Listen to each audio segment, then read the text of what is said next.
Bon, étant donné qu'il y a eu beaucoup de films qui sont sortis cette année, c'était très difficile pour moi de faire un top 10. À la base, j'avais prévu de faire un top 20, mais la vidéo durait trop longtemps, donc j'ai décidé de faire une section mention honorable.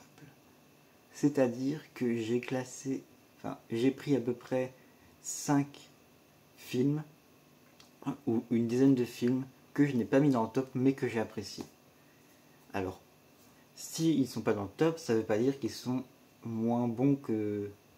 Enfin, ça veut pas dire que je les ai moins appréciés que les autres, mais ça veut dire que il n'y avait pas assez de place pour qu'ils soient dans le top. Donc, voici les mentions honorables.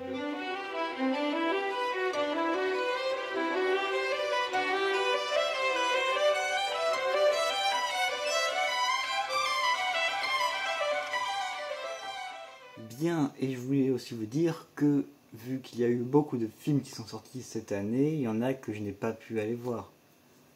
Donc s'il y a des films que vous avez vus, mais qui sont pas dans le top, ça veut pas dire que je les ai pas aimés, c'est que soit j'ai pas eu le temps de les voir, soit je voulais pas les voir, mais ça veut pas dire qu'ils sont très mauvais. De toute façon, comme je dis à chaque fois, c'est mon avis personnel, donc si vous n'êtes pas d'accord avec mon top, ce n'est pas grave, puisque chacun ses goûts. Est-ce que vous êtes prêts pour le top 10 des films de l'année 2022-2023? Parce que oui, on va partir vers fin 2022 jusqu'à maintenant. Et encore, l'année n'est pas finie, donc il y aura d'autres films, mais qui seront dans le top de l'année prochaine, peut-être. Donc, est-ce que vous êtes prêts pour le top 10 le top 10 des films de l'année? C'est parti.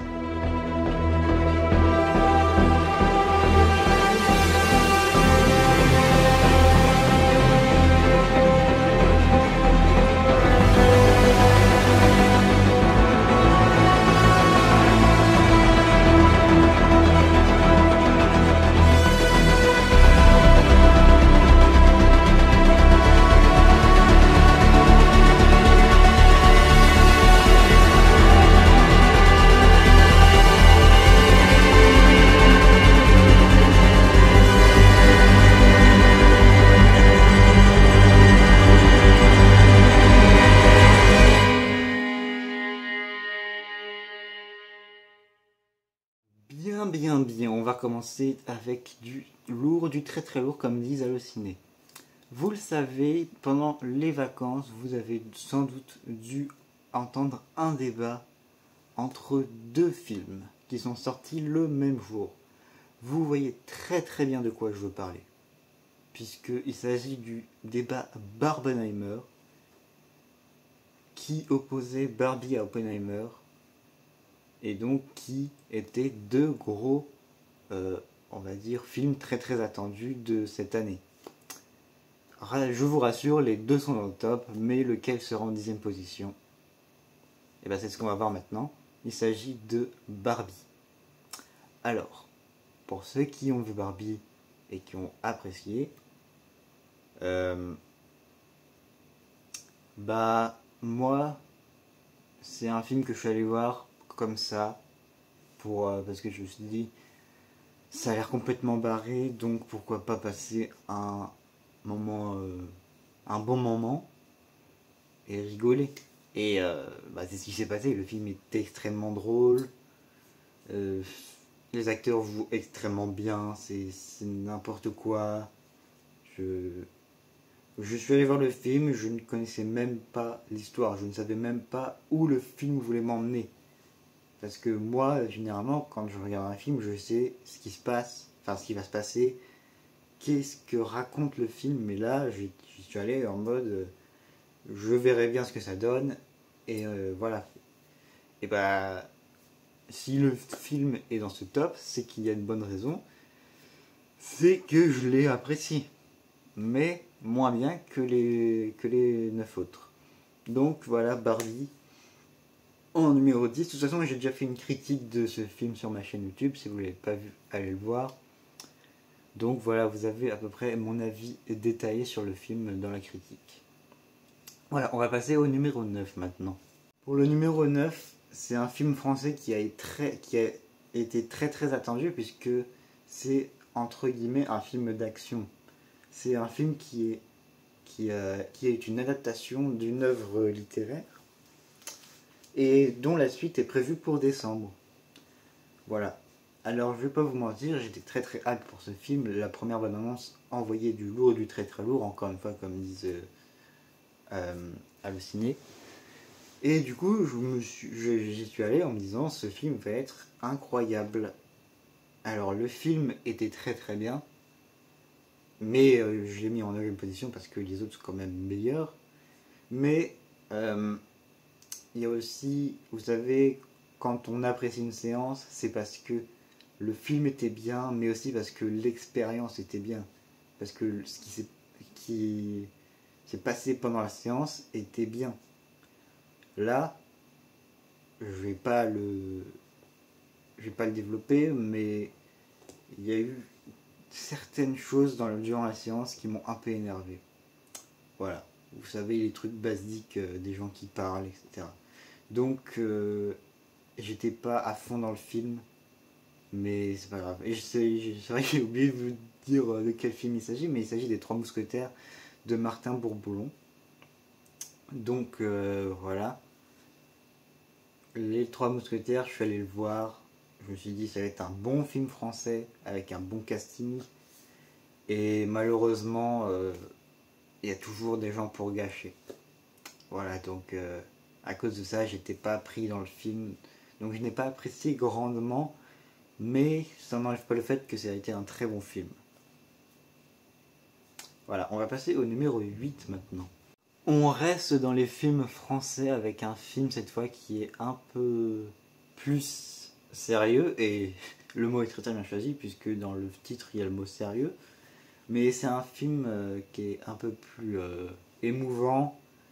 Déjà, c'est pas un film d'action, c'est les films français, vous savez, où c'est c'est des situations quotidiennes. Souvent, c'est ça dans les films français. Et moi, bah, j'apprécie ces films, hein.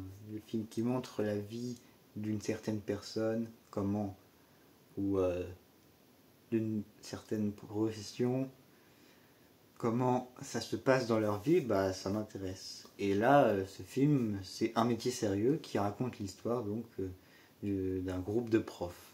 Et donc on peut voir à travers ce film le quotidien des profs. Je ne sais pas si c'est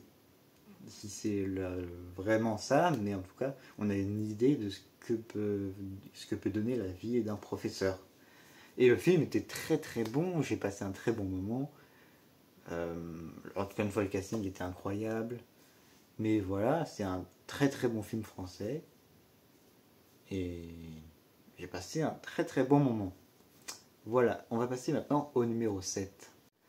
On va partir de la France pour aller aux États-Unis. Et là, vous allez me dire, oh, mais c'est encore un blockbuster que tout le monde attendait. Un film de super-héros. Où le scénario il est pourri, où ça n'apporte rien, où c'est juste du divertissement. Bah non. Là, vraiment, moi, c'est ce que je me suis dit avant d'aller voir ce film. Je me suis dit, ayant vu les deux premiers épisodes, le troisième va être pareil. Et à ma grande surprise, ce n'était pas du tout pareil. Puisqu'il s'agit des Gardiens de la Galaxie 3. Et le troisième volet était juste incroyable. Pour moi, c'est le meilleur des trois. Même si les deux autres sont très bons, mais pour moi, pour l'instant, c'est le meilleur des trois. De toute façon, vous le savez, puisqu'il est dans le top 10 de mes films Marvel préférés, où j'ai fait le top 10 des films Marvel, et donc il y était dedans. Et vraiment, j'ai pris une grosse claque en me, en y allant. On m'a dit, le film parle de sujets très très durs.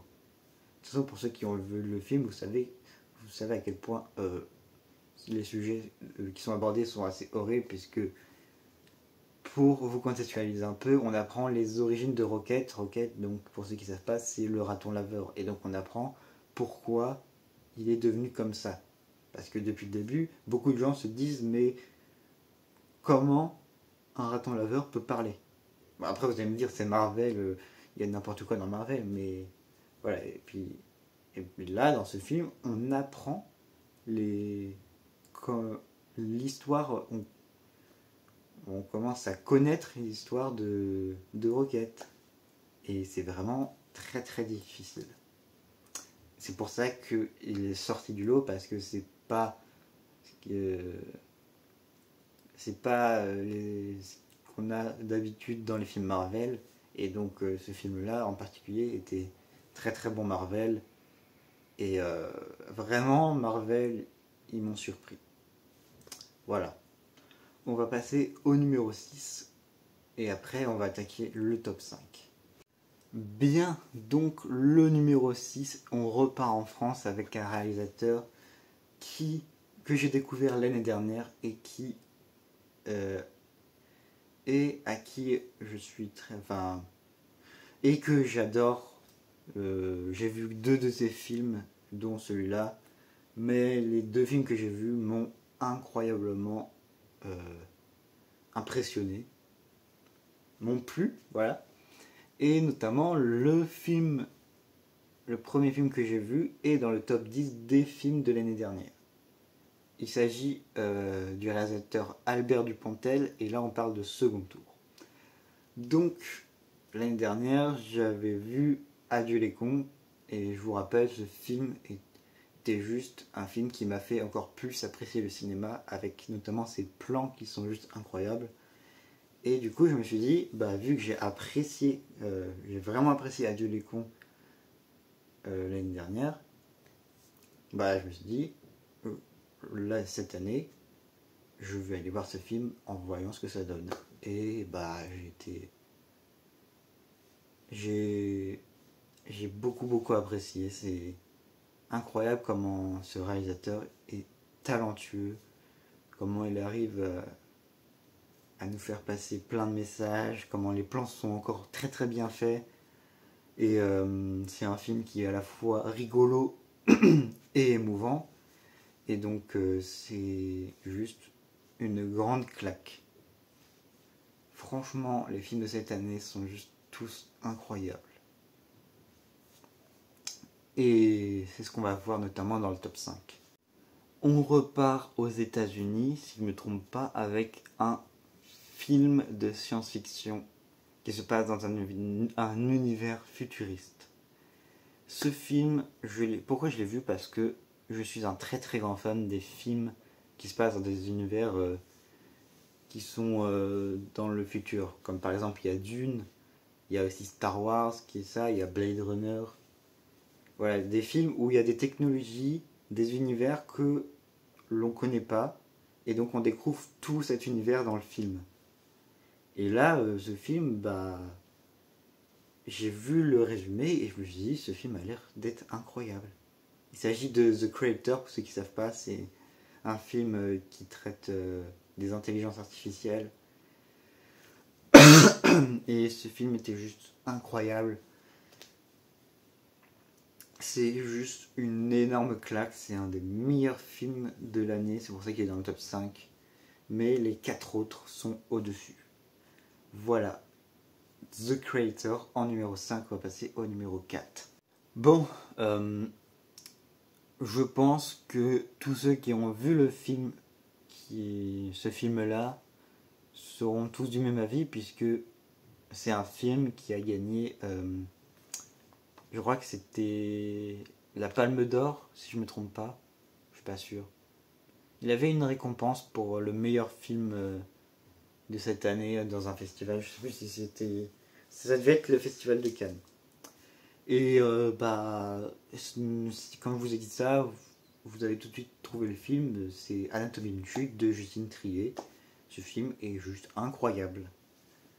C'est juste parfait. Je comprends pourquoi il a été récompensé, je comprends pourquoi il a été récompensé comme meilleur film de l'année, même si pour moi le meilleur film de l'année, vous le verrez, c'est pas lui. Mais s'il est dans mon top 5, c'est que c'est vraiment un très très grand film, un film que j'ai beaucoup apprécié. J'ai été pris du début à la fin, c'était juste une énorme claque. Je sais que je me répète, mais tous les films qui sont dans le top sont juste incroyables. C'est pas parce qu'un film est en 10e position qu'il est moins bon que les autres. Enfin, si, pour moi. Mais c'est pas parce qu'il est mauvais. Dans soi, un film, si le film est dans le top, c'est qu'il est bon. C'est qu'il a réussi à me plaire, à me marquer. Et là, Anatomie d'une chute, il est en 4e position, donc c'est que c'est un des rares films de l'année à m'avoir marqué. Vraiment, je suis ressorti de la salle, voilà. Mais bon, il ne rivalise pas avec les 3 autres. Bien, donc quand je disais que le top de l'année c'était fin 2022 jusqu'à aujourd'hui, je faisais référence à ce film-là, qui est donc Babylone, qui est sorti en fin 2022, si je dis pas de bêtises. Ce film, je suis allé voir au Grand Rex. Je me suis dit, c'est un Damien Chazelle, il y a Brad Pitt, il y a Margot Robbie. Ça va être une pure dinguerie. Ce film, il dure 3 heures.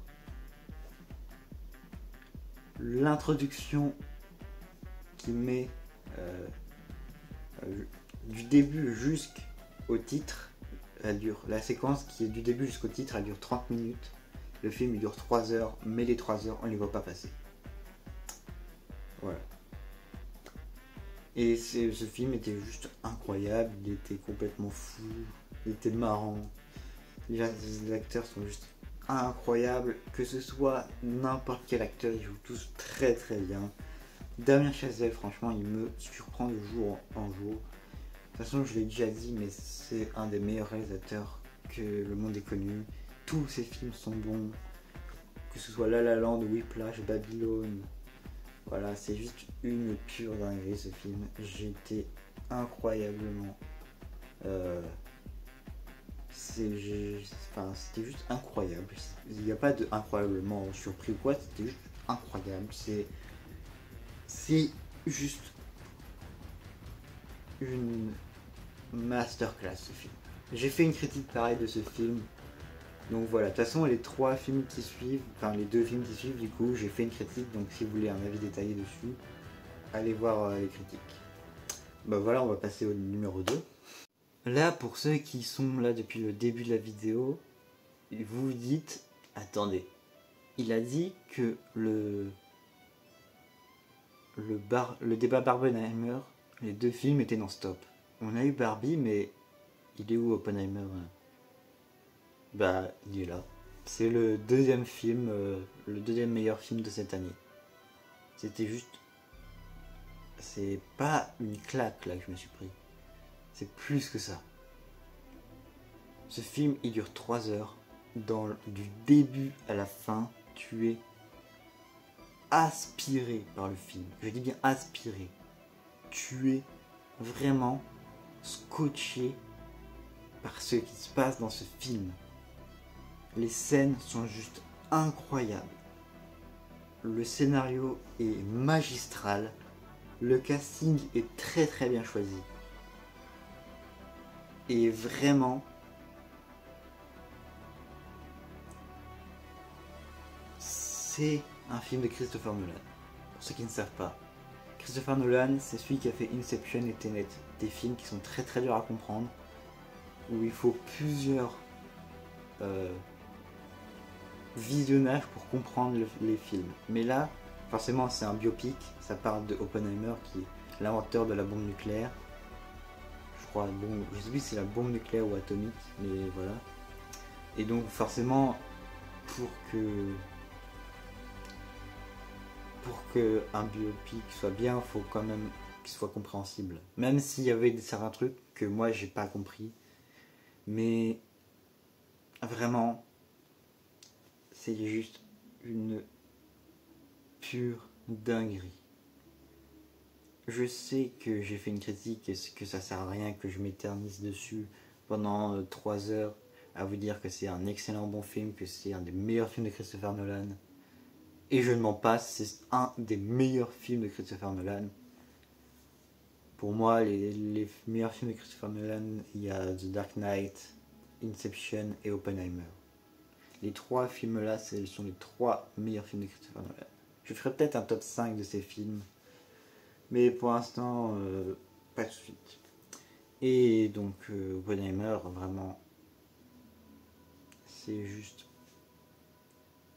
une masterclass. Vraiment, s'il a mérité sa deuxième place, et j'ai hésité à le mettre en première place, mais le numéro 1 est juste magnifique comme film. Je vais pas vous en dire plus, justement, je vais passer au numéro 1. Bon, le meilleur film de l'année, on y est. Vraiment, comme je l'ai dit, j'ai eu du mal à choisir entre Oppenheimer et celui-là, parce que vraiment, ce film-là, là, c'est pareil. Il m'a mis une énorme claque. J'en dirai plus quand je vous dirai le nom du film, mais ça sera bientôt d'ailleurs. Mais je vous dis que vraiment, au départ, je suis juste allé le voir parce qu'il y avait plein de réels Instagram sur ce film-là, et il y avait des trucs que je comprenais pas, donc je voulais juste aller le voir pour comprendre de quoi parlaient les réels. Et bah, putain. Je suis ressorti de là en me disant, mais j'ai bien fait d'aller voir ce film. Parce que le film dont je vous parle, il s'agit de Spider-Man Across the Spider-Verse. Et vraiment, c'est incroyable. En ce moment, les films d'animation deviennent de mieux en mieux, avec le Chapeau T2, même le dernier Tortue Ninja, vous avez vu, il est dans les mentions honorables, le film d'animation Tortue Ninja qui était bon, un peu plus enfantin, mais qui est quand même incroyable. On a voilà quoi, on a plein de dingueries en termes de films d'animation. Et vraiment, j'espère que ça va continuer. Parce qu'avec Spider-Man Across the Spider-Verse, Spider-Man Into the Spider-Verse et le Chapeau T2, il y a moyen que ça soit que les films d'animation soient de mieux en mieux. Déjà là, on a Vice Versa 2 qui est annoncé pour juin 2024. Certes, c'est dans longtemps, mais c'est annoncé. Et j'ai très très hâte de voir ce que ça donne parce que Pixar, de toute façon, Pixar, c'est pas étonnant, mais du début, depuis très longtemps, ils sont juste hyper talentueux. À chacun de leurs films, ils arrivent à nous faire pleurer, même quand il s'agit d'un Toy Story ou d'un Cars, c'est très émouvant et bah voilà quoi. Et pour revenir sur Spider-Man, bah j'espère que le troisième va être aussi bon que le deuxième parce que j'ai du mal à m'imaginer la suite. Vraiment, le deuxième Spider-Man est juste l'un des meilleurs Marvel, l'un des meilleurs films d'animation, le meilleur film de l'année pour moi. Et juste, j'attends de voir ce qu'ils vont faire pour le troisième. Donc voilà, Spider-Man Across the Spider-Verse, le numéro 1, le meilleur film de l'année. Voilà, j'espère que ce top vous aura plu. Alors, comme je l'ai dit au début de la vidéo, il n'y a pas tous les films qui sont sortis cette année. Je le répète, il y a des films que je n'ai pas vus, d'autres que... ou alors qu'il n'y avait pas la place, mais voilà. Vous avez le top 10 des films de l'année. J'espère que ce top vous aura pas trop énervé. En tout cas, moi, je l'ai dit, quoi que vous me disiez, je ne changerai pas d'avis. Pour moi, le top 3 reste Babylone, Oppenheimer et Spider-Man. Et si vous avez quelque chose pour me contredire, venez me le dire en face. Venez me dire que un des films de cette année est mieux que les 3 films que je viens de citer, argumenter, et on verra si c'est vrai ou pas. Mais voilà, juste essayer de faire mieux que Oppenheimer, Babylone et Spider-Man, et après on en reparlera. Voilà, j'espère que cette vidéo vous aura plu. On se retrouve très bientôt pour une nouvelle analyse d'Antagoniste.